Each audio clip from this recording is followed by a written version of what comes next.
I don't ever slow up, no I don't take shit. I got no love for the fakeness. If you wanna play tough and wanna hate this, I'll always show up. I don't ever slow up, no I don't take shit. I got no love for the fakeness. If you wanna play tough and wanna hate this, I'll always show up and make a statement. I don't ever slow up, no I don't take shit. I got no love for the fakeness. If you wanna play tough and wanna hate this, I'll always show up and make a statement. Everything I do so instinctive and so passionate. Every word I move so descriptive like an adjective. I got a vendetta against people who patented being negative when you should be getting after it.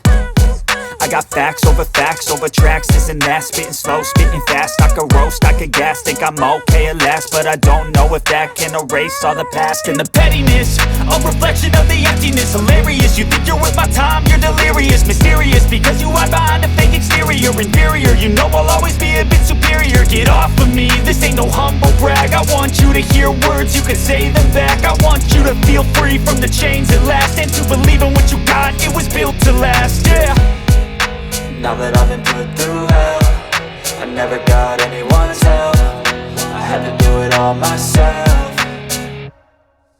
I don't ever slow up, no I don't take shit. I got no love for the fakeness. If you wanna play tough and wanna hate this, I'll always show up and make a statement. I don't ever slow up, no I don't take shit. I got no love for the fakeness. If you wanna play tough and wanna hate this, I'll always show up and make a statement. Gonna learn the consequence of being incompetent. Mental health is confidence, dreams and some modestness. I'm not here to save the day, that's for you to take away. I could play a million mind games, but instead I say something not illogical, something that is topical. Rub it on and watch it go, make yourself unstoppable. Dreams are irresponsible, but they're always possible. If you just believe, you could be so remarkable. Thoughts in my head, a collage and they spread. I'll be great one day, going off of my meds. No, I'm not giving up, no, I'm not giving in. I will make it to the top, taking off in the wind. I gotta make it, I'm saving every day to taste it. I'm patient, but my mind, it can hardly take it. I'm chasing a dream that I've had for several ages. A vacant, modern kingdom for the taking.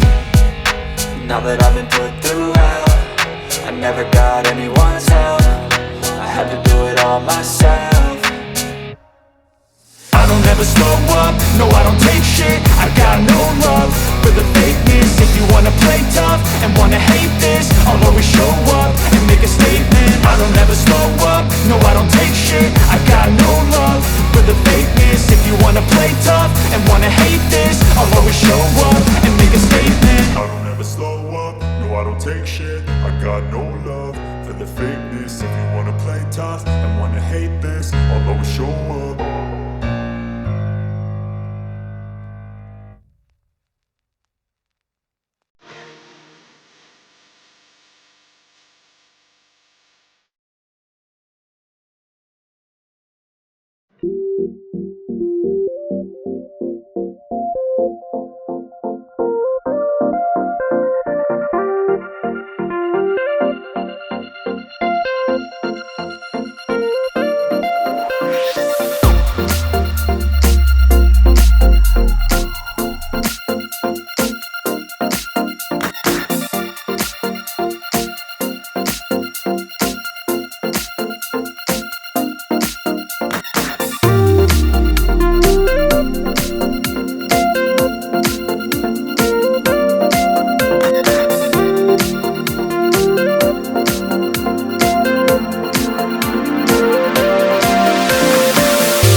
Please welcome Congressional Institute President Kelly Strickland.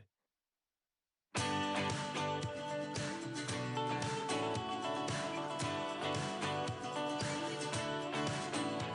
and gentlemen, please take your seats. It is my distinct honor to introduce the Speaker of the House, Mike Johnson.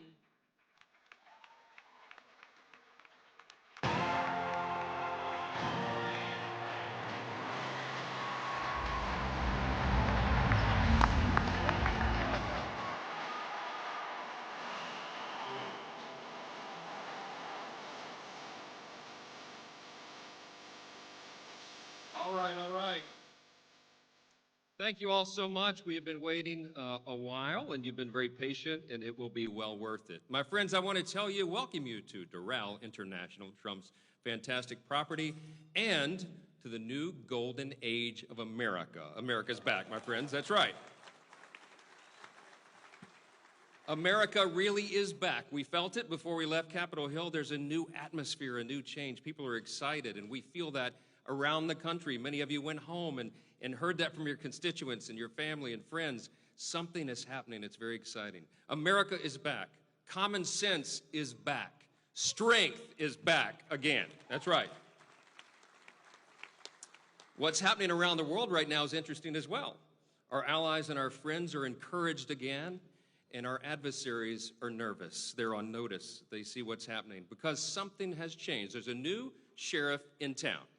And American strength is back, and we have been so excited for that. The country has been waiting upon it. And the reason for that is because our new president is back in the White House, the 47th president of the United States. He doesn't need a long introduction, and I won't give you one, but I would just say this. The first week in office was the most momentous of any that anyone can remember, probably of any administration. And he's already accomplished more for the American people than his predecessor did in all 4 years. There's more of that to come. That's right. And as House Republicans and Republicans in the Senate and the House join together, we are going to bring forward the America First agenda. We will be a part of this new renaissance in America, the new golden age, and it begins right now. My friends, my colleagues, ladies and gentlemen, I am so excited to introduce to you tonight the 45th and the 47th President of the United States, Donald J. Trump. Let's hear it.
Thank you very much, everybody.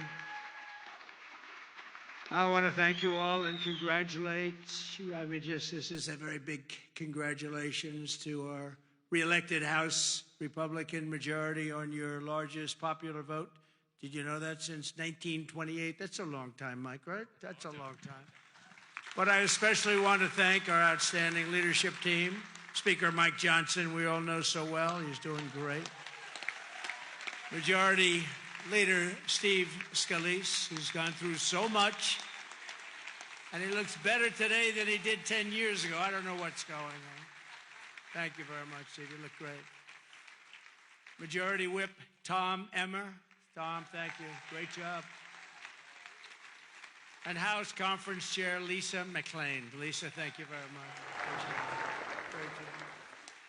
Thanks as well to all of the incredible House members and staff for your tireless work on behalf of our country, along with Congressional Institute CEO Kelly Strickland. Thank you very much. Thank you. Kelly, thank you very much.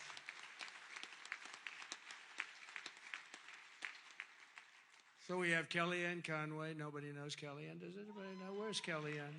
She's around. What? She's so good. She's a good person, too. She's a good person, too. And the mayor of Hialeah, I love this guy because he said, sir, we want to name a major boulevard after you. And he did it. Anybody that names a boulevard after me, I like. I like him a lot. Esteban Bovo and Hialeah, mayor of Hialeah, thank you, wherever you may be. Esteban, where are you? Thank you. Thank you very much. Thank you. Great honor, actually. A lot of people come back from Hialeah. They say, they just named a road after you. I said, that's okay. It's a beginning, right? It's a start. With the help of everyone in this room, we've just won the most epic, consequential political victory in American history, according to a lot. One of the major fake newspapers, so in this case it's not fake news, let's say, but they said it's the most consequential election victory in the last 129 years. I'm trying to figure out what that means, 120. Who was there 129 years ago?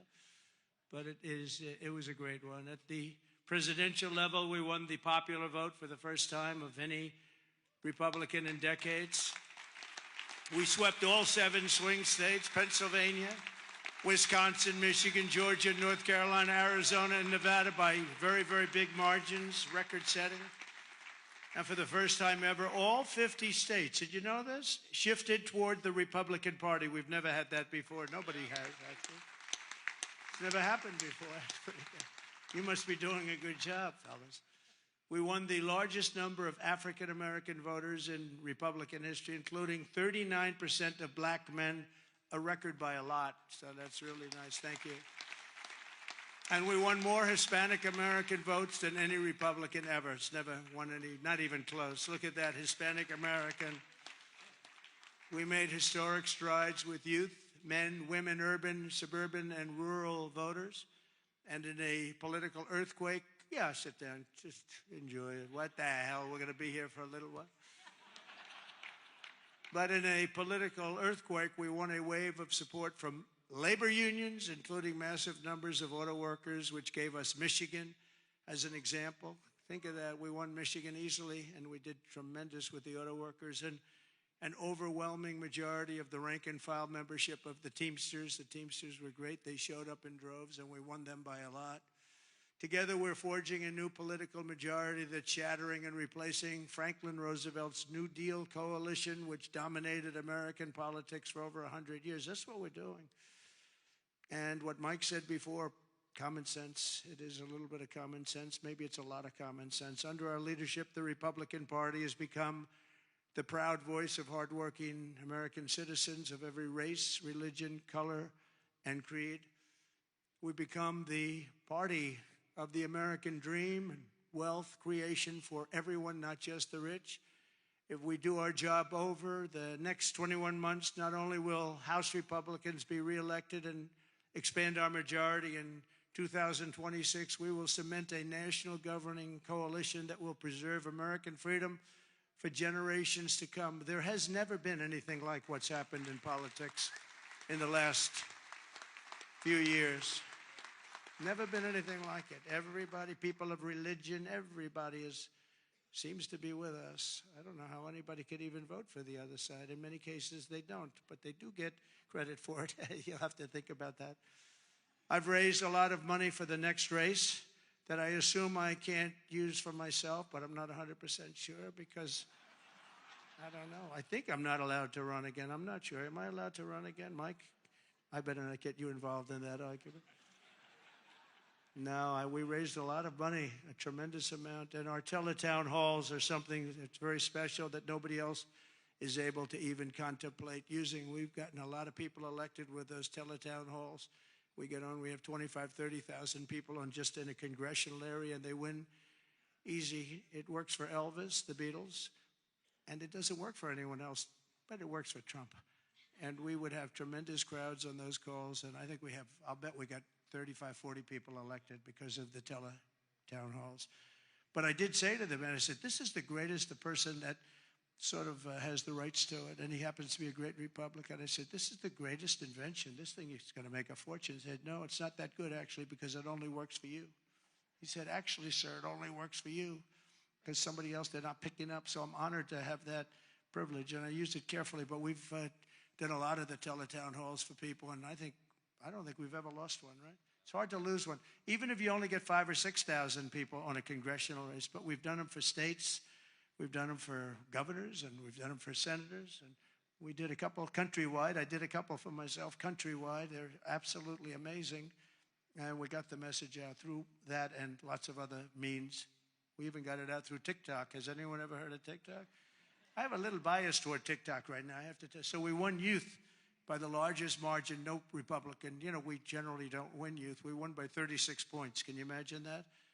And I think TikTok had something to do. So pardon me if I'm a little bit, I became a little bit jaded toward TikTok, but we'll see what happens. We're going to have a lot of people bidding on it. And if we can save all that voice and all the jobs, and China won't be involved. You don't want China involved, but we'll see what happens. We'll see what happens.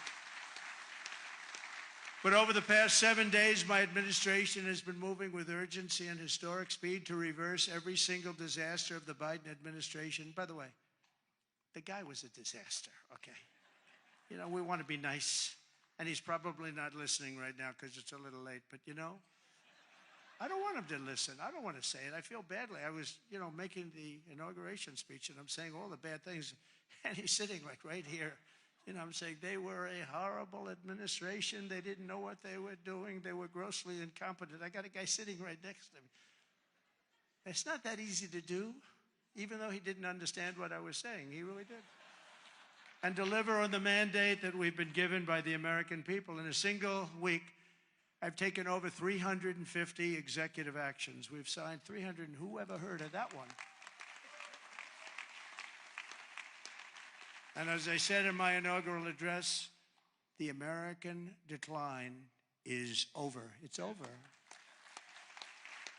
The golden age of America has officially begun, and I think that's a good thing for us to talk about, the golden age and the American dream. I think it's a good thing because people haven't been talking that way for a long period of time. On day one, I directed every member of my cabinet to marshal all powers at their disposal to defeat inflation and bring down the cost of daily life, and we're going to do that. You're going to see it starting to happen when we get going with the energy. The energy is going to, brought everything up, and it's going to bring everything down. I imposed a federal hiring freeze, a federal regulation freeze, a foreign aid freeze. A foreign aid freeze, isn't that nice? We get tired of giving massive amounts of money to countries that hate us, don't we? And I created the new Department of Government Efficiency, and I think it's going to be very meaningful. I terminated the ridiculous and incredibly wasteful Green New Scam, one of the great scams in history. Actually, isn't it 12 years up? They gave us 12 years to live, right? I think that we passed it, right? We're still around.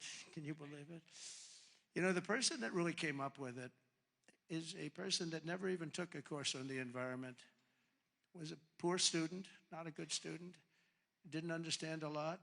And she came up with this idea, and everybody all of a sudden started going. And then mainstream, important Democrat leaders were starting, they got sucked into it. And we've spent trillions of dollars on just like throwing it out the window. You could throw it out the window. You would have been better off. I withdrew from the one-sided Paris Climate Accord, and I canceled. It was so one-sided. You know, we had obligations, but Russia didn't, China didn't, other countries didn't. We paid everything. We're going to lose $1 trillion over a short period of time on that. And we had to do everything. They didn't have to do anything. It was ridiculous. And I canceled the insane and very costly electric vehicle mandate. So you can buy a car of your choice. If you like gasoline, go have it. And if you like hybrids are doing well. You can have it, or you can buy an electric car. We like electric. We like everything, but you have to have a right to buy everything. I withdrew from the World Health Organization, where we paid $500 million a year, and China paid just $39 million a year, despite a much larger population. How about that? So we're paying $500 million a year. China's paying $39 million a year. They have 1.4 billion people. We have, nobody knows what we have. So many people came across the border. Nobody has any idea. I used to say like 325, but we really don't know. But we're going to know soon. We're going to know. And I tell you, our people are doing Tom Holman and his staff are doing an incredible job getting the bad ones out. I declared a national energy emergency to unlock the liquid gold that's right under our feet, because we will drill, baby, drill. We're going to drill, baby, drill. It's going to bring down prices. And your energy costs are going to go way down, and that'll happen, I think, relatively quickly. I'm going to give fast environmental approval for anybody building a plant for electric generation, and anybody that invests more than $1 billion will get super rapid approval. Not that they have to wait for 9 years, 14 years, like I approved LNG plants in Louisiana. They were waiting for so many years. It wasn't Louisiana's fault. It was some people, they just wouldn't get them done. You've got a snail here, a tiny tree here, and I got it done in a matter of a few days. I actually got it done. It took them 14 years. I got it done in about 3 days. The people, as we called them, I'll never forget, I called them and I said, congratulations, you got your permit. What? They were so shell-shocked. They didn't know what the hell was happening. They're going to spend, and they spent about $16 billion on each plant, and they've been roaring since then. But we got them done in a matter of a few days. Over the past week, we've begun the largest deregulation campaign in history, far exceeding even the record-setting efforts in my first name. That was record-setting deregulation, and that was just as big as tax cuts as far as business and jobs were concerned, I'll tell you. I actually asked, you know, it's interesting because I actually asked some of the biggest businessmen in the country, I said, let me ask you, if you had the choice between the big tax cuts, you know, we cut it from 40% to 21%. We're going to cut it further, but we cut it down to 20. Everybody said that would be impossible. The people on the stage helped us with that one a lot. But I said, if you had your choice of that or the big deregulation cuts, what would you take? These are the guys that run the big companies, the big oil companies, the big companies of every kind. I said, would you take the big tax cut or the big cut in regulations? And I've never had anybody said they'll take the tax cut. They took the regulation cut. I'll bet I asked that question 100 times to 100 of the biggest people. They always said, sir, we'll take the regulation cut.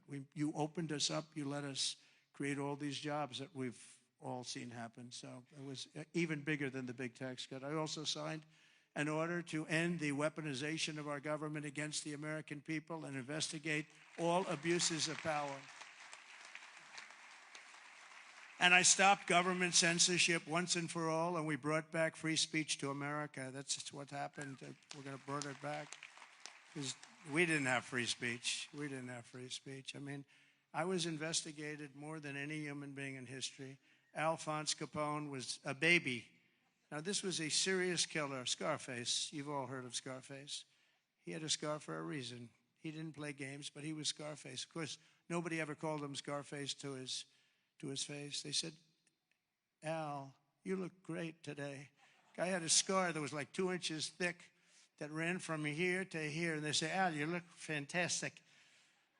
But Scarface was not investigated as much as your president was investigated. And it turned out to be a positive thing for me. Can you believe it?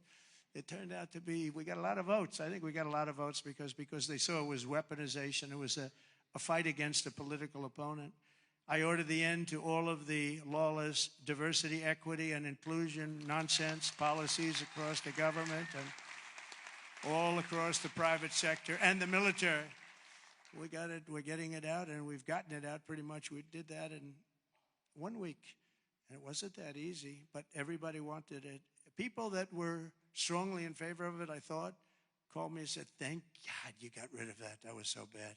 It was so bad we hated it. We abolished 60 years of prejudice and hatred with the signing of one order, all approved by the Supreme Court of the United States. It was a big thing, and the United States has become a meritocracy again. We are a country that's based now on merit for success. Merit.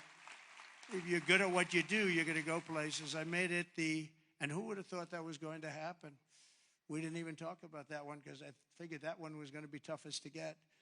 And so we are now, if you do a meritorious job, if you do something where you're just outstanding, you advance. And that's what it's about. It's about competition, and it's about a lot of things. And the other becomes a very dangerous plateau. We were on that plateau too long, and it's one of the reasons that you saw very bad things happening with our country. I made it the official policy of the United States government that there are only 2 genders, male and female. Gee, that was a tough one. That was a tough one. Some of these people say like 7 genders. I'm trying to say, go and name them. They got some weird stuff going on. No, we have 2 genders. I renamed the Gulf of Mexico the Gulf of America, and we are restoring the name of a great president, William McKinley, to Mount McKinley in Alaska in honor of the incredible people of the state of Ohio who loved their governor and loved the man that became president. He was the big tariff sheriff, they used to call him, and made a lot of money. Our country became very rich, and when he was assassinated, Teddy Roosevelt became president, and he spent all of that money that was made from tariffs. The money was so enormous, and they built the thing called the Panama Canal. You might have read about this lately. It's become a hot subject because China essentially has taken it over, and we're not going to let that happen. We're not going to let that happen. It was the biggest investment to this day ever made by the country. In other words, if you bring it up to modern day numbers, we spent money that we've never spent anything so much. We've never had so many people die. 38,000 people died building the Panama Canal 110 years ago. And they gave it away for $1. It's also one of the most profitable things ever built. You know, ships are lined up back to Florida trying to get through. We're not gonna let that happen. Wasn't the deal. We didn't give it to China. We gave it to Panama, sort of, I guess. But they haven't behaved properly. Perhaps most importantly, I declared a national emergency to stop the invasion of our southern border. We're going to stop that invasion. We've already done it.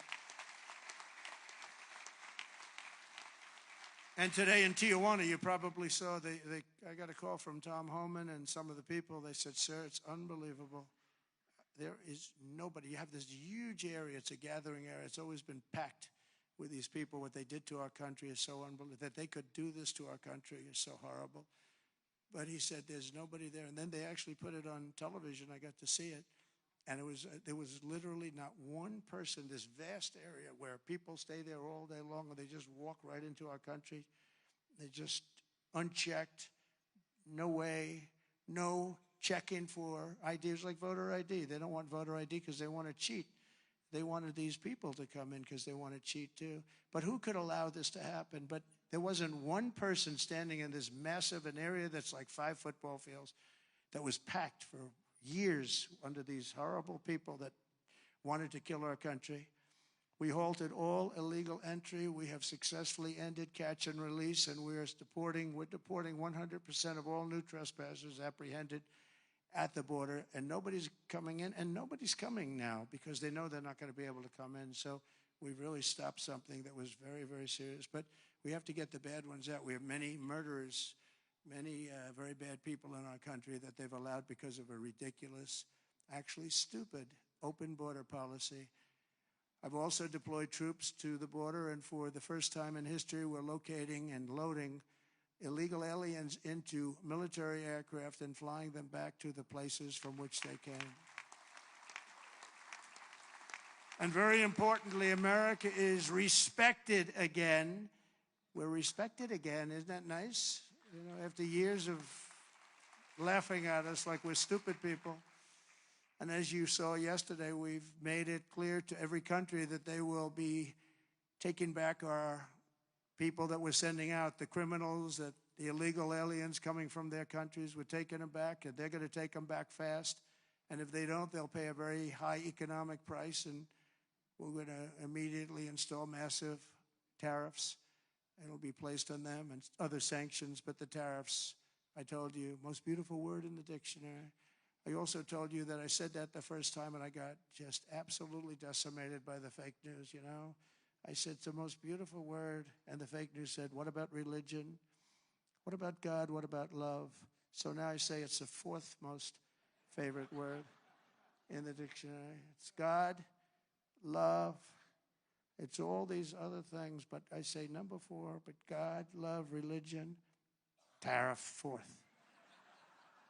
Another couple of weeks, it'll be like 10. Hopefully it's going to stay in the top 10, but the fake news went after me, Tom, because I didn't say the first 3.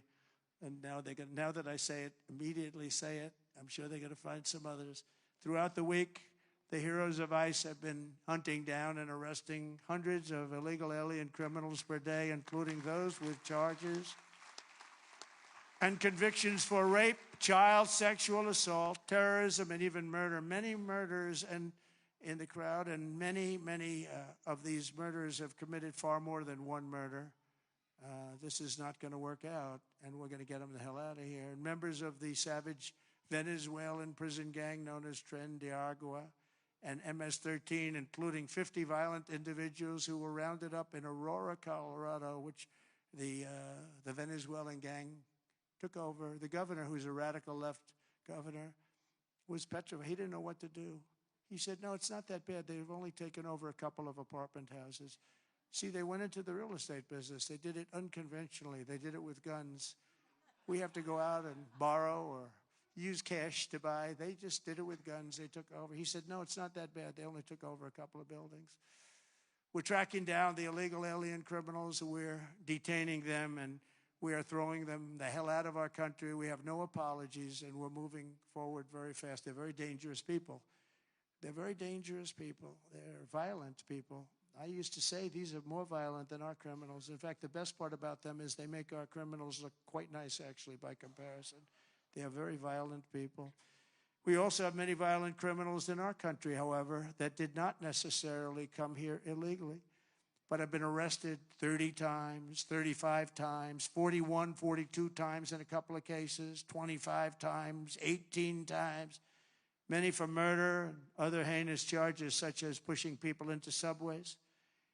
As the train's coming along at 45 miles an hour, boom, you get pushed into the subway. They had it last week. Hitting them in the head with baseball bats while they're not looking. Punching old ladies in the face, knocking them unconscious and stealing their purse. They even break into apartments and rape elderly women and beat up elderly men, beat them to hell. And I don't want these violent repeat offenders in our country any more than I want illegal aliens from other countries who misbehave.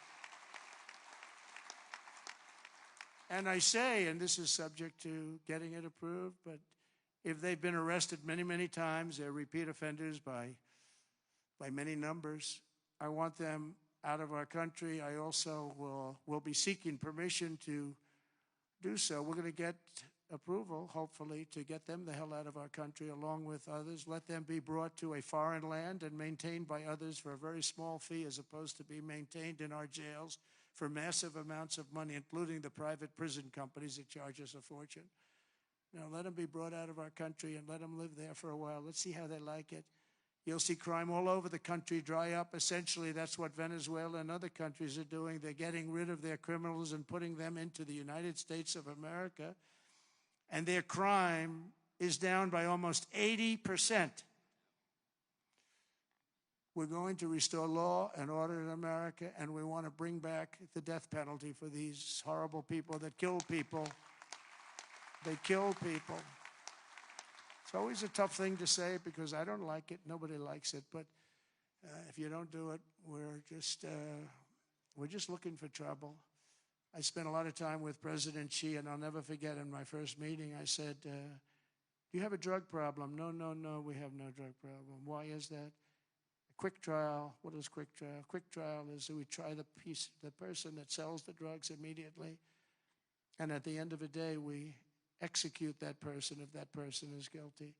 We have no drug problem whatsoever, and that's the most severe case. But wherever you have no drug problem, you have the death penalty. So, and drugs causes a lot of the crime. A lot of the crime in our country is caused by drugs. It's a terrible situation. Comes through the southern border.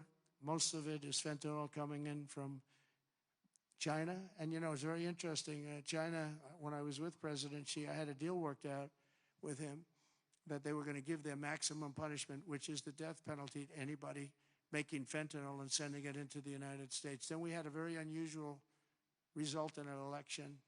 We had a rigged election. We had a very unusual result, and that went nowhere. It was all set to be, he would have absolutely done it. He was ready. We shook hands on it, and then Biden, of course, didn't follow it up. He didn't follow anything up.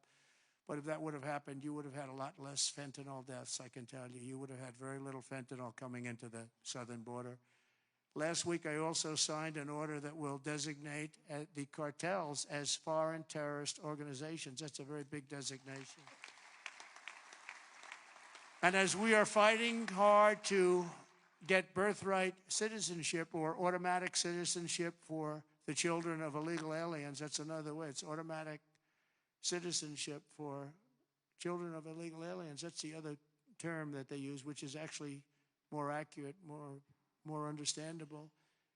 And it's ridiculous. We're the only country that has it, and certainly the only country that has it to that extent. And it wasn't meant, if you look, it was really meant for children of slaves. This is when it happened. The children of slaves, it was not meant for everyone to come into our country by airplane or charging across the borders from all over the world and think they're going to become citizens. It's not meant for that. It wasn't meant for that.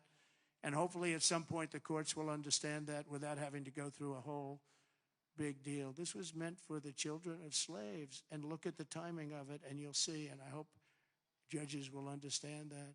And it has to stop because it's really hurting our country very badly. In the coming weeks, I'm looking forward to working with Congress on a reconciliation bill that financially takes care of our plans to totally and permanently restore the sovereign borders of the United States once and for all. This should include full funding for a record increase in border security personnel and retention bonuses for ICE and Border Patrol. These people are incredible people. I got to know them so well. I was on the phone with them all the time when I was president. When she was the border czar, she never called them. Remember? We went like 4 years and they started asking her, did you ever speak to him? No. We asked the Border Patrol, did you ever speak to the head of the Border Patrol? Did you ever speak to the vice president who was your border czar? No, I never got to speak to her. This was a terrible thing that was going on. This was a con job. We also need a massive increase in the number of detention beds and funding for all border security infrastructure and barriers, including the completion of the border wall. We did 500 miles of wall, and that's one of the reasons we had the lowest number. You remember the famous chart that I looked to my right, bring down the chart, and I looked to my right, something went right by he. But that chart, I don't know if they have it now, frankly. I didn't tell them to bring it. But they're very competent people. They might. If you have the chart, put it up. If you don't, that's okay too. But that chart showed that we had the lowest number of illegals coming into our country in history. And I love the chart. Even if it didn't show that, I would have loved that chart. Because that chart, I wouldn't be here right now without that particular chart. But it was pretty amazing. It was pretty, really amazing. And we did a great job. We had the lowest, the week I left office, we had the lowest number of illegal immigrants coming into our country that we ever had. Simultaneously, we must make a record investment in interior enforcement, including deportation flights and aircraft, as well as funding for our new task force to eradicate the presence of foreign gangs. We have some of the worst foreign gangs. It's not even believable. And criminal networks that have brought devastating crime to American soil. We're getting them all out. We're getting them all out. I won on that, you know. It's like some people explain it very well. They say, gee whiz, you know, they look at the people. As you know, in Colombia, they agreed with us almost immediately after I got involved. And Marco Rubio and I worked together. He did a great job. And we really did. And Mike Waltz, we have a great group of people. But we were being scolded because we had them in shackles in an airplane, and he said, "This is no way to treat people." Now, you got to understand, these are murderers, drug lords, gang members, just the toughest people you've ever met or seen. How would you like to be the pilot of a plane? You got two pilots up there, and you got 300 people sitting in a plane, every one of them either a murderer, a drug lord, a kingpin of some kind, the head of the mob, or a gang member, and you're flying that plane. It's not going to end well. Do you ever see the movie Con Air? That's what, yeah, except here's the difference. The people in Con Air were actors. They weren't nearly as tough as these guys. I would say that that plane would be gone before it ever left. Those pilots would be gone before it ever left. So they don't want us to shackle them. I don't want to be in that plane. I want to thank every Republican House member for voting to pass the Lake and Riley Act, the first enforcement only bill that's been passed in 3 decades. I met the parents of Lakin, and they were incredible people. They were just so devastated. I mean, can't even explain to you. You can't say somebody's life is over, but essentially their life is so different, and it can never be the same. She was beautiful. She was great, great person. But to have a bill of such importance named after her is a great tribute. But what these parents, and you know, you have so many of them, where they've lost a loved one to crime, but to this new form of crime, criminal, illegal aliens. It's massive. The numbers are massive, and you add that to the crime we already had. This shows the potential for additional enforcement bills that will help us crack down on criminal aliens and totally restore the rule of law in our country. I'm also eager to get to work with Congress on the largest package of tax cuts and reforms in American history. We got to get that done. And we don't want to get hung up on the budget process. We just want, whether it's one bill, 2 bills, I don't care. Let these guys, they're going to work it out. They're going to work it out one way or the other. But the bottom line, the end result is going to be the same. We want to have all of those benefits.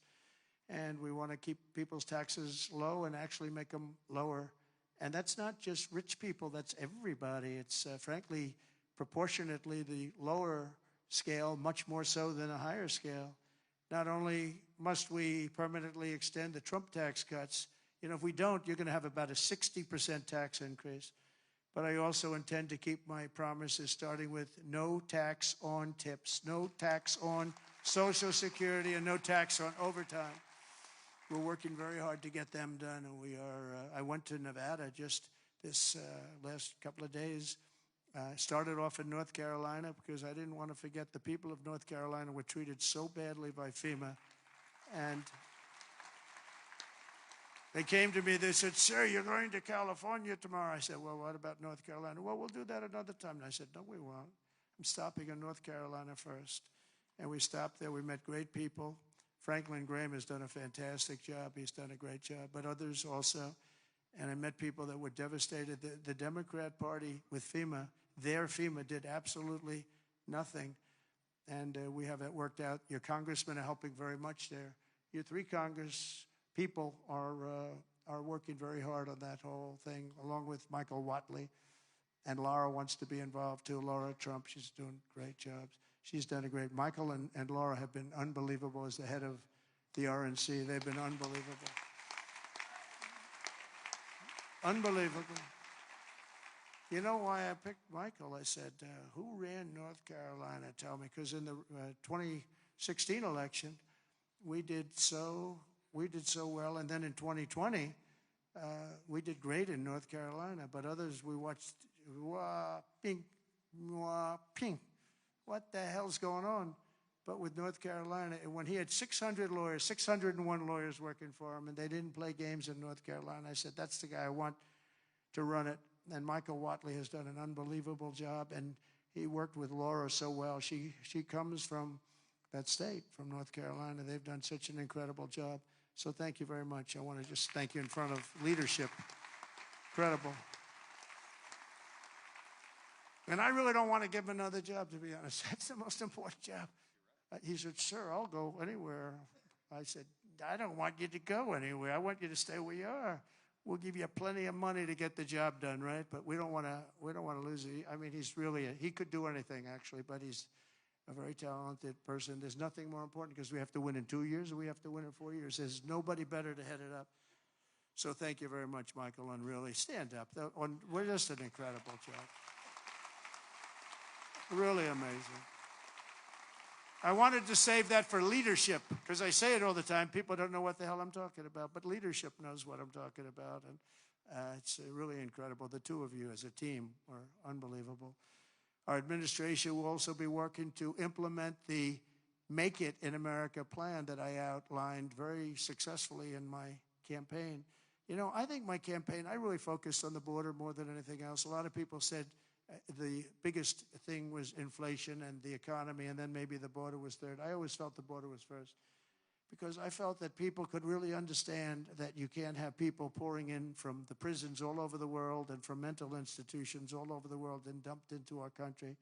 So I talked about that much more so than I did inflation. I mean, inflation was terrible. It was the worst. I think it was the worst in the history of our country.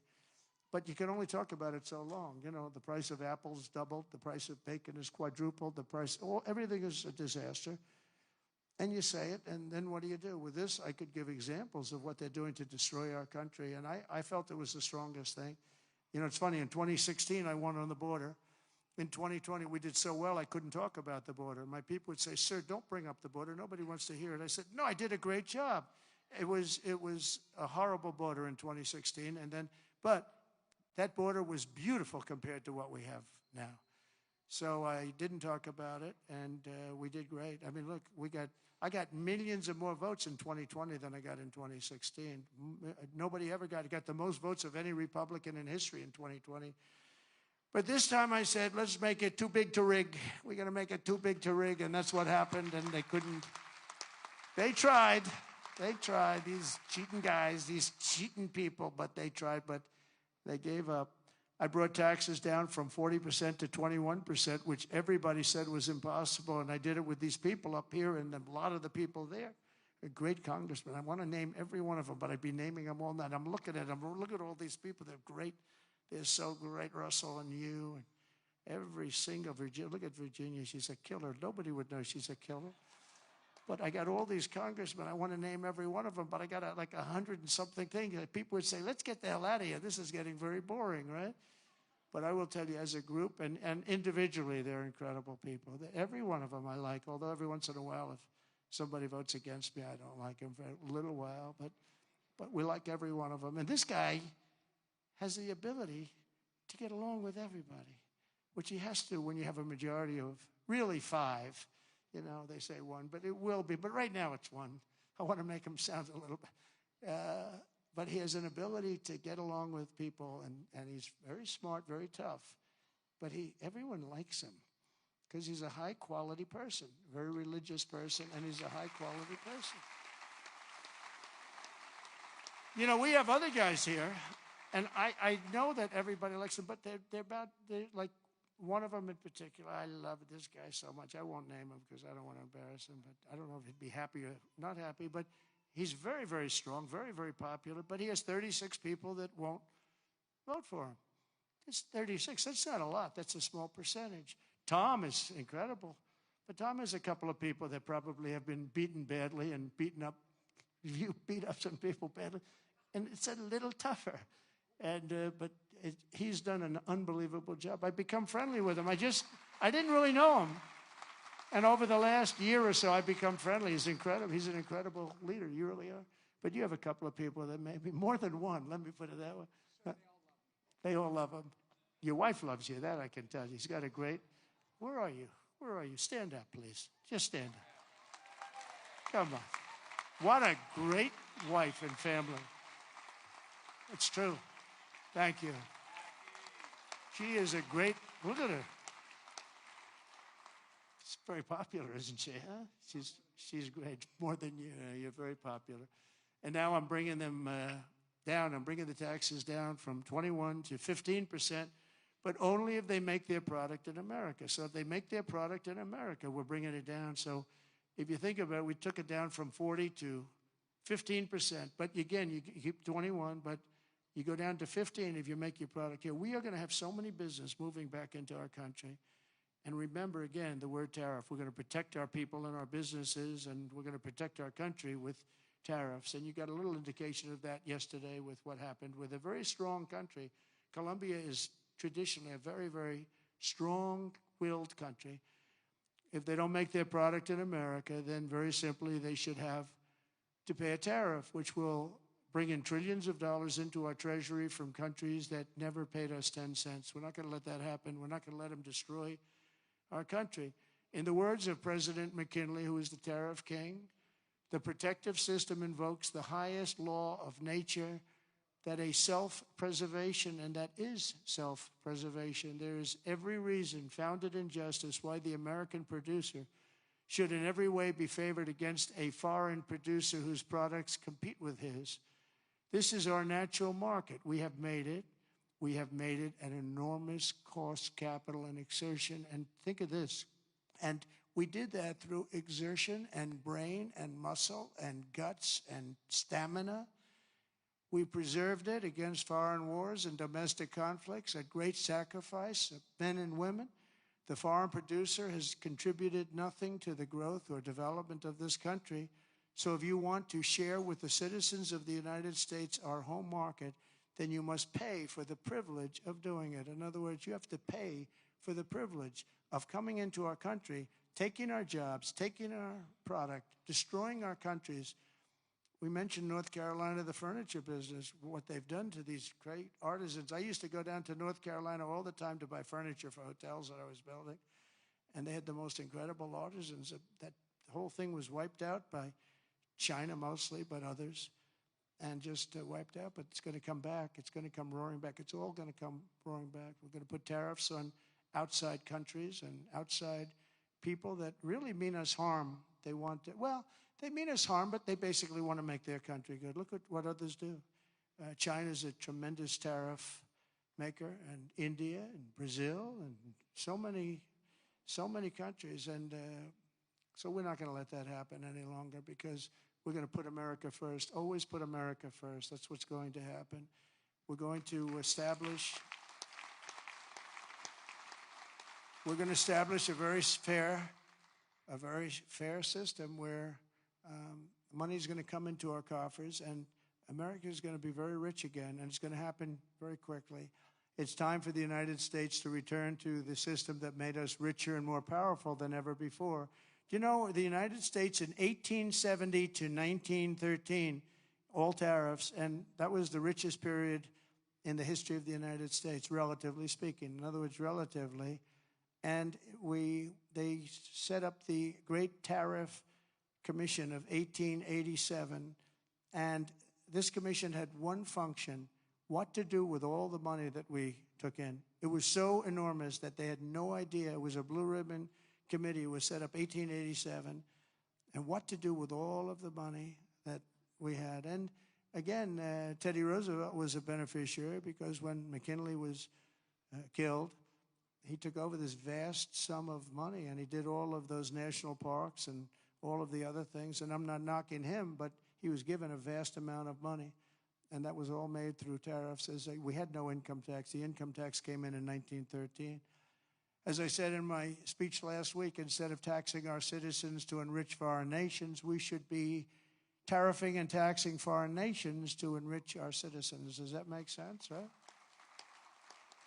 Under the American First economic model, as tariffs on other countries go up, taxes on American workers and businesses will come down, and massive numbers of jobs and factories will come home.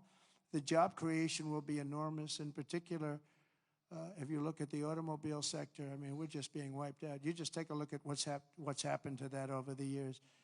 And the auto workers voted for me. I have an obligation to do what's right, and I'm going to do that. Do you know, in Mexico, they were going to build the largest auto plant anywhere in the world, and it was during the campaign, my most recent campaign, and a very great gentleman, all he does is he builds auto plants. He was building this factory, and I said, how's it going? I said, I want to go around and take a look at one of your factories that you're building, one of the big ones, one of the good ones. I said, okay, are you ready? When are you going to do it? This is 9 months ago. He said, you'll have to go to Mexico. I said, what about the United States? He said, we're putting up a couple, but they're small. He's the biggest guy at doing this. He said, in Mexico, they're building massive automobile factories. I said, you mean they're doing it? And who's the owner of the factories? He said, mostly China. One in particular is massive, and it's built fairly close to the border. So they were going to build cars and send them into the United States for no tax or very little tax, and destroy Detroit, just destroy the rest of it, what's left of it, because they've already taken, Mexico's taken 32% of our business over years, over 30 years, and the other one is Canada. Canada's taken massive amounts of, they send us millions of cars. We don't need them for that. We want to have the cars made in Detroit or South Carolina or many other locations, whether it's union or not union. But I said to him, so when is this plant going to open? He said, well, we're going to start it in a couple of months, and it'll be open in about a year and a half. It's the largest plant in the world. I said, I'm not happy with that. And I said in my next speech that I am going to charge them, if it takes 100% or 200%, no car is coming in from Mexico into the United States without a massive tariff. And I said it 3 or 4 times. And what happened is about 2 months later, I see that same gentleman who was in the audience, and I said, I want to see him backstage after I'm finished with the speech. And I met him backstage. I said, John, let me ask you, what happened with that plant? Where is it now? He said, sir, China's canceled it. Why? Because they think you're going to be elected, and they thought you were going to charge big tariffs on the cars coming in, and it doesn't work if you're going to charge. So they canceled the plant, and Detroit now will breathe, and we're going to do just the opposite. We're going to have these companies come in, and they can build that plant if they want, but they have to build it across the line. They have to build it in the United States. Amazing. Amazing. We did so many things, and we weren't even elected yet. That would have been a disaster. If that plant were built, it would have been a disaster. That would have wiped out. That was bigger than most of the factories put together, the auto plants put together. In particular, in the very near future, we're going to be placing tariffs on foreign production of computer chips, semiconductors, and pharmaceuticals to return production of these essential goods to the United States of America. They left us and they went to Taiwan, which is about 98% of the chip business, by the way. And we want them to come back, and we don't want to give them billions of dollars like this ridiculous program that Biden has. Give everybody billions of dollars. They already have billions of dollars. They've got nothing but money, Joe. They didn't need money. They needed an incentive, and the incentive is going to be they're not going to want to pay a 25, 50, or even 100% tax. They're going to build their factory with their own money. We don't have to give them money. They're going to come in because it's good for them to come in. They're giving them money. They don't even know what they're going to do with it. I had people tell me, we have no idea. We didn't need money. They don't know if they're probably going to use the money to build in other places, other countries. It's a ridiculous plan, very expensive and ridiculous. The only way you'll get out of this is to build your plant. If you want to stop paying the taxes or the tariffs, you have to build your plant right here in America. That's what's going to happen at record levels. We're going to have more plants built in the next short period of time than anybody ever envisioned before, because the incentive is going to be there, because they have no tariff whatsoever. In fact, they have help from us if they build their plant in America. And we're going to look at pharmaceuticals, drugs. We're going to look at chips, semiconductors, and we're going to look at steel and some other industries. And you're going to see things happening. If I didn't put on the massive steel tariffs, you wouldn't have one steel plant right now in the United States. If I didn't put on the tariffs on washing machines, dryers, and the like, you wouldn't, in Ohio, you would have lost all of those companies that made washing machines and dryers. Jim Jordan is the one that got me started. Was Jim here by any chance? Is Jim here? Where is Jim? Where's Jim? Oh, look at him. Wow. That's not a great seat for a man of such power. Do you know that Jim has he's a great wrestler. He was All-American wrestler 3 times, 128-1. That's not a bad record, and that's the way he fights, too. But he has a better record. Undefeated as a wrestler in high school. And I say, how can you do that? Because a freshman can't beat a senior. But he figured out how to beat seniors. So stand up again, Jim. Let's give you a hand as a wrestler. As a wrestler, big hand. As a politician, very good. But Jim, is it true that we went up there, remember we had 25,000 people standing in the streets in this little beautiful town with Whirlpool, right? And they were going to close up their factories because South Korea was dumping washing machines and other things like that. and they were dumping. And we put a 50% tariff, and then 75, even 100%. And now they're thriving, right? Without Trump, they would have been closed up. But Jim was the one that got me involved. Are you guys all happy with Jim? Do you like him? Because I like him. I like him, right? We like Jim. What's not to like? He gets on television. He's like a wrestler. He's got this boom, boom, boom, boom. Very impressive, Jim.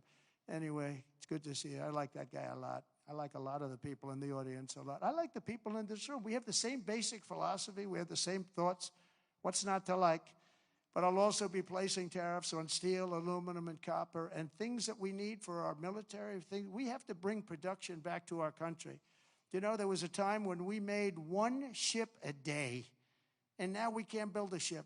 We don't know what the hell we're doing. It's all gone to other locations and other lands. And to further return production to the United States, we're going to environmentally free up our rare earth minerals. We have some unbelievable sites. We have some of the best rare earth anywhere in the world, but we're not allowed to use it because the environmentalists got there first. They said, you cannot touch that land.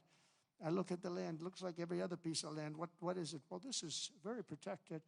They have no idea what they're doing to our country. They use the environment to stop progress, so we're not going to let that happen. We have Lee Zeldin.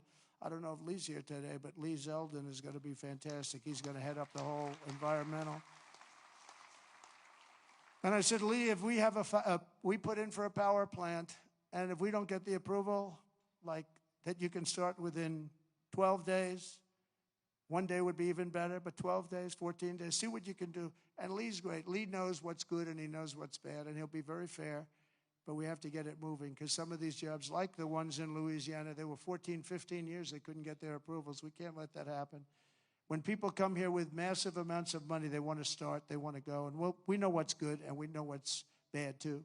And Lee Zeldin's going to do a great job environmentally. As we fix our tax system, we could also cut colossal amounts of government waste, fraud, and abuse, of which there's a lot. But tonight, I restate my pledge from the campaign. I will not sign any bill that cuts even a single penny from Medicare or Social Security for our great seniors. We don't have to do that. We don't have to do that. We'll not touch those benefits in any way, shape, or form. I want to use that because during the campaign, they had these fake ads that Trump is going to cut Social Security. No, they're the ones that are going to cut it because the country's going to go bankrupt under them. And that's why it's going to cut, because they're not going to have a choice. Not that they're saying we're going to cut it, but our country was heading for absolute bankruptcy.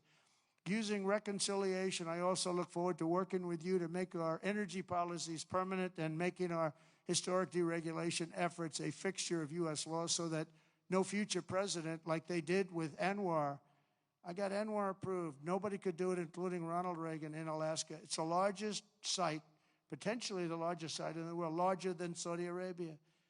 And I got it done. Ronald Reagan couldn't get it. Nobody could get it done. They tried, but they couldn't get it done. I got it done. And the first thing they did was end Anwar in Alaska. The biggest, most powerful site, maybe anywhere in the world, that we got it done. And we're going to get it done again very quickly. Now, I think I do it with an executive order because they didn't go through Congress. I got it approved through Congress.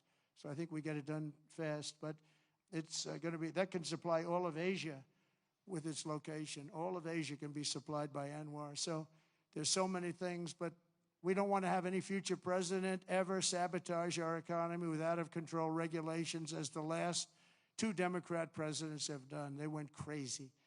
Last week, I signed an order revoking Joe Biden's destructive artificial intelligence regulations so that AI companies can once again focus on being the best, not just being the most woke. And today and over the last couple of days, I've been reading about China and some of the companies in China, one in particular, coming up with a faster method of AI and much less expensive method. And that's good because you don't have to spend this much money. I view that as a positive, as an asset. So I really think if it's fact and if it's true, and nobody really knows if it is, but I view that as a positive because you'll be doing that too. So you won't be spending as much and you'll get the same result, hopefully.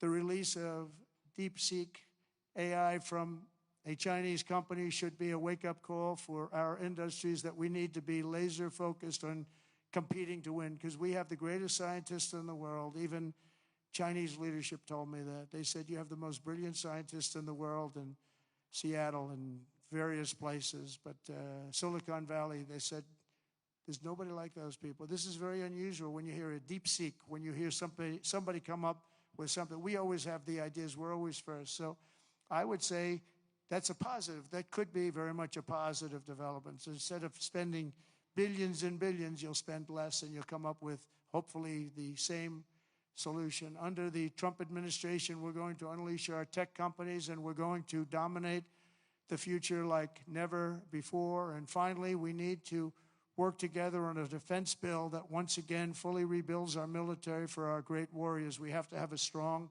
strong defense.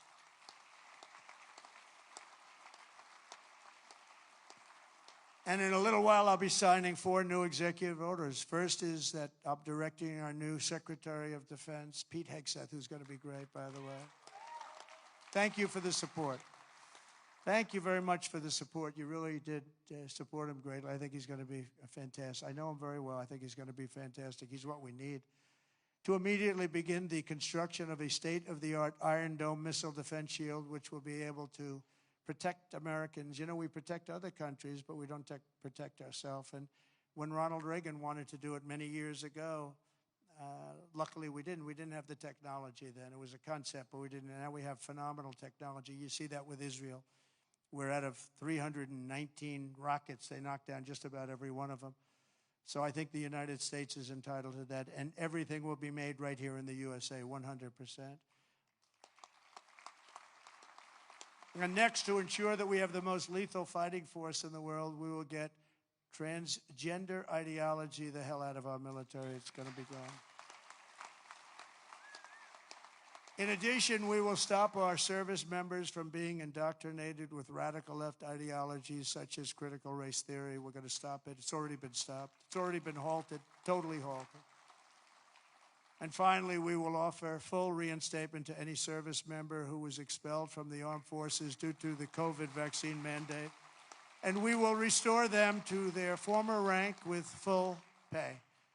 And I think we're going to have a lot of people that join. And one thing I'll say, if you looked at our recruitment over the last week or so, 2 weeks, it's through the roof. You know, we were having a lot of people weren't signing. We were having a hard time recruiting people because they were looking at these people that they were supposed to be their leaders, and they weren't happy. They didn't like people that fall going upstairs. If you're going to fall, at least go downstairs from the plane. That triple fall, I used that thing in more ads. I didn't have an ad where I didn't put that in. Just a little quick 1, 2, 3. Reminded me of Joe Frazier when he went down, right? George Foreman, Joe Frazier. 3 falls in a matter of seconds. I said, can you speed it up a little bit? People are getting tired of it. But no, we have now the best recruitment we've seen in a long time. There's a tremendous number of people wanting to sign up. January 20th, 2025 was a turning point in American history. Starting last week, we're ending years of incompetence, radicalism, and betrayal. And we're ushering in the most exhilarating era of reform and renewal in the 250-year history of our country. And just in conclusion, I just want to say that this has been a very exciting and will be a very exciting new chapter. There's nothing we cannot achieve as long as the Republican Party remains united. I hope you can remain united.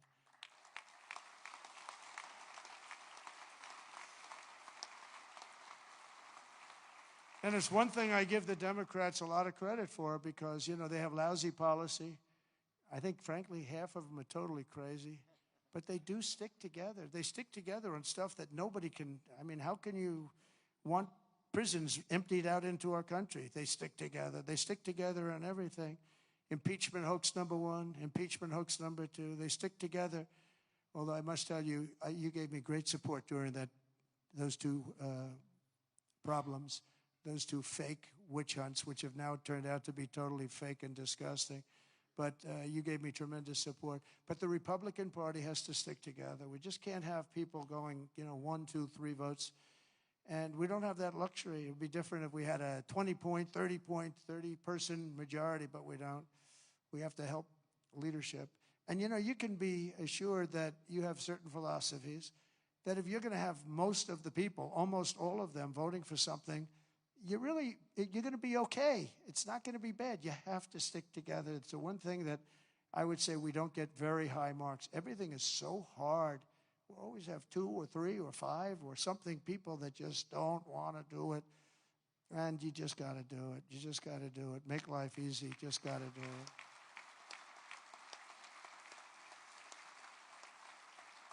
So right now we have a very special period because we have the House, we have the Senate, and we have the White House. And we're a team, and we're a really good team. And I appreciate so many times, and like even with Mike, I called 3 or 4 people, and they said, okay, sir, I'll do it. I'm going to vote. I'm going to vote positively. And they're very happy they did now. But when I called, we've gotten such a great response. We just had that happen with Pete Hegseth, and we have it happening with others. But we really appreciate it with the House. The House has been, it's a very difficult situation when you have that small a majority. But in a certain way, it brings you together. It actually can unify more than anybody would ever know.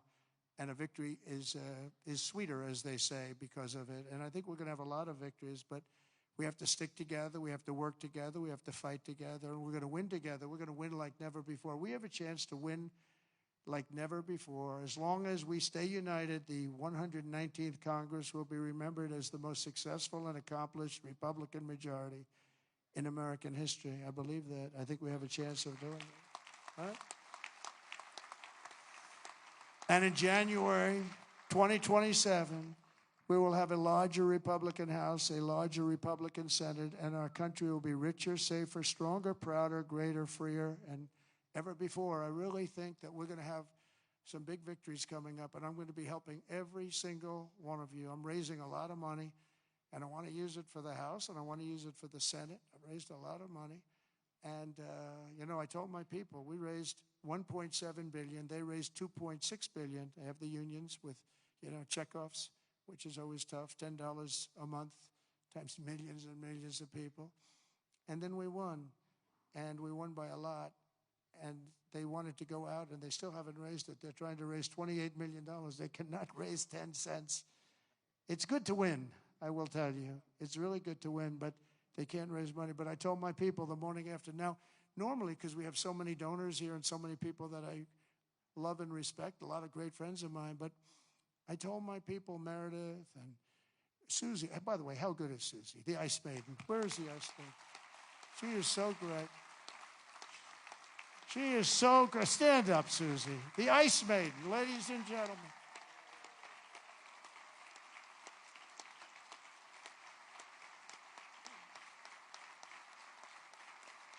Wow, look at that. Most powerful woman in the world, they say. Most powerful woman in the world. She's made of ice. She's great. No, when I came to Florida, Florida was a Democrat state, had a Democrat governor. They had one Democrat senator. It was largely a Democrat state. And through various reasons, I ended up with Susie running the campaign, and she was unbelievable. We won it in a landslide. And then the second time, we won it in an even bigger landslide. And when it came time to choosing somebody to run the campaign, the whole campaign, I said, what about Susie from Florida? She never lost. I won every primary. I won every. I didn't lose anything. And it was a Democrat state. And it was a landslide both times. And all of the Republican stuff was almost like it didn't even exist. It was amazing. I said, what about Susie? Well, sir, a woman has never been in this position before. I said, really? Oh, by the way, we have Kellyanne Conway. She didn't do too badly either, right? She did a great job, 2016. And when it came time to chief of staff, do you know that there has never been a woman chief of staff? But there is now. There is now, right? I didn't know that. I'm so surprised. I'm very surprised. But it came time to running the campaign, and I said, well, I've never had a loss with Susie. She comes from great stock, Pat Summerall is her father. Pat Summerall was a football player, great football player, but a really great announcer, really the voice of the NFL for 27 years or something. He was great, and a leader. He worked with John Madden, and he was able to get John Madden to do things that nobody else could do. They'd say, Pat, John is really difficult. Now, John was a difficult guy, but he got big ratings, and he was good. And Pat would go up, come on, John, let's get this done. Come on. I know you don't like the heads of the company. Just that's it. They're paying you a lot of money. Come on, John, let's get it done. And he'd go and do it. And this went on for, what, 27 years, right? But he was a leader, her father. And, you know, this is somebody that has the gene. I'll tell you, she's great. And she's done a fantastic job. So she was so good with the campaign. I said, let's let her do the campaign. And it was flawless. And again, I said before, we had her win a lot of votes because it's crooked as hell. And I hope you can go to voter ID and same-day voting and paper ballots and all of those things, because ultimately we'll never lose a race if you do that. I'm telling you, you'll never lose a race.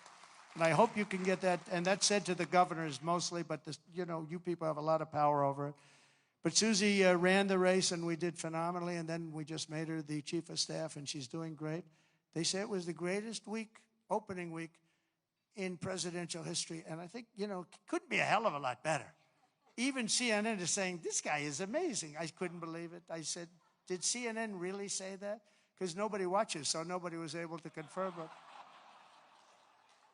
But it was pretty amazing. Oh, the camera just went off. It's always tough.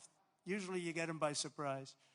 But I just want to thank everybody. We're going to make this tremendously successful. We're going to have, I believe, we're going to have one of the greatest 4 years in the history of our country. We're going to turn it around quickly, and then we're going to go on and we're going to progress like nobody ever thought possible. And I want to thank these great 4 people, because they really are leaders, and they're phenomenal people. And I want to thank all of my friends in the audience, many of whom are congressmen and congresswomen and people that have just tremendous talent. Every single one of you, I know every one of you, and you have tremendous talent.